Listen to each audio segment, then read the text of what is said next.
Hello, what's up mga idol? Welcome ulit for another video. And for today's video, ito i-unbox natin ng isa sa napakamura na smartphone ngayon 2026, which is the Infinix Smart 20. Tara, pag-usapan natin.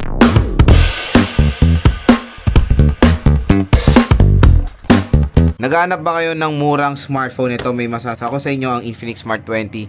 So ito ay merong 4GB of RAM and 128GB of internal storage at meron din tong 4GB64. So yung 4GB64 na ito pwede nyo makuha around 4,000 pesos. Ito pwede nyo makuha ng 5,000 pesos. Again with discount na mga J-Vlog. At pag clinic nyo pa dito yung product link dito sa tinuturo kong section, tap nyo lang yan, may view products. Meron pa kayo special voucher. So may naghintay pa sa inyo additional discount pag clinic nyo yan dito sa Infinix Smart 20. Sobrang mura nyo lang to makuha sa online. Kaya dito lang kayo bibili sa ating product link. Okay? So medyo iba na yung design niya ng Infinix Smart 20. So meron tayong 4GB of RAM and 120GB of internal storage. So wag kayo malilin lang dito sa 8GB of RAM na yun. Hindi yan yung totoong RAM niya. Ang totoong RAM niya lang yan yung maliit yung 4GB of RAM. So meron tayong pure voice calls, 5200 mAh battery capacity with 120Hz screen refresh rate at 6.78 inches po yung display na ito. So Smart 20, ayan, pure voice call, 5200 mAh battery capacity with 120Hz screen refresh rate at IP64 water and dust resistant po ito. So open na natin siya at bubungad sa atin itong Infinix Smart 20. Joyful, durable, and smooth. Yan natin yung inclusion. So maganda na yung free na jelly case na ito. Hindi na siya yung hard case na pangit at yung transparent na naninilaw. Ito all goods na. Meron tayo ditong power brick na 10 watts lang po ito. Slow charger siya. At meron tayong USB Type-C cable, user manual, and warranty card. Meron tayo ditong licensed by Qualcomm, and of course yung SIM eject tool. So yun lang naman yung inclusions dito sa box. Very simple lang naman to. So next, dito tayo sa mismong smartphone. Itong Infinix Smart 20. Tanggalin na natin to. Ayan siya. So check na natin yung kanyang color, na color black. Ayan. So ang pinakakamukha talaga ng 17 Pro Max kung gusto nyo is yung Sunlight Orange, and available na yan. At yan yung mabilis maubos yung Sunlight Orange nila. Pero ito ang ganda rin ng black very slick naman din.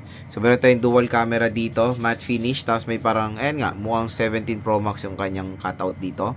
Sa right side, nandito ang ating power button / fingerprint scanner and yung volume rocker. Taas naman ng smartphone is yung speaker grill. Sa left side is yung SIM tray. Sa baba naman is a 3.5mm headphone jack, microphone, and yung USB Type-C port. So open na natin itong smartphone na to. At sa bibili pala nito, meron na siyang pre-installed na screen protector out of the box. At ang maganda pala dito sa Infinix Smart 20, it is full Android na po ito. Android 16 pa. At ang ganda nung case, tingnan nyo naman, no? Oh. Hindi nyo akalain, 4,000 lang to. Ang ganda nung binigay ngayon ni Infinix dito sa Smart 20. Sobrang solid. Ayan, no? So, setup ko muna to. Balik ako kayo. Then, na-setup na natin ang Infinix Smart 20 at ang bubungad sa atin dito. Tingnan nyo naman yung wallpaper, mga idol. Parang very identical sa text ng iPhones, di ba? Oh, kuwang-kuwa din yung sukat nung ano, no? Nung text. Ito yung iPhone, no? Ito yung Smart 20. So, talagang ang ganda. Inspire siya sa iPhone. Napaka-solid. Even the wallpaper. Ayan. So, bubungad sa atin yung large display na itong si Infinix Smart 20 with 120Hz screen refresh rate at HD plus 720p po ang kanyang resolution. So, 6.7 inches siya malaki. At ang maganda dito na wala sa Tecno is of course itong punch hole display. So, notch display kasi sa Tecno na downgrade ito naka-punch hole, which is very nice. At yun nga, tulad na sinabi ko, it is full Android na kasi tingnan nyo naman. Before kasi pag Go Edition ang naka-install dyan yung mga light version ng Facebook, Instagram, TikTok, ito po full Android na. Kasi full version na yung mga naka-download. And tinignan ko rin naman sa site, full OS na talaga siya. So Infinix Smart 20, as you can see, it is powered na ng Android 16 right out of the box, which is very okay. Doon sa Tecno Spark Go 3, naka-Android 15 pa rin siya. So MediaTek Helio G81 Ultimate, very nice din yung processor niya for basic games and syempre for navigating. Hindi po mabagal yung processor na yan for its price, okay? So 4GB of RAM, 8MP rear at 8MP front facing camera, at yung battery niya is 5200 mAh battery capacity with HD plus 720p na resolution na siya. So ayan, sa display is 120Hz screen refresh rate siya. O, di ba? Solid din mga ka-J-Vlog. And, ang maganda pa dito sa Infinix Smart 20 is yung camera. So, try natin yung camera rin neto. So, let's take some photos.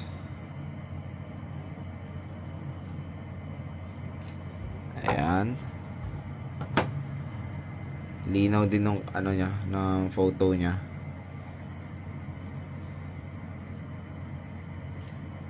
Front facing.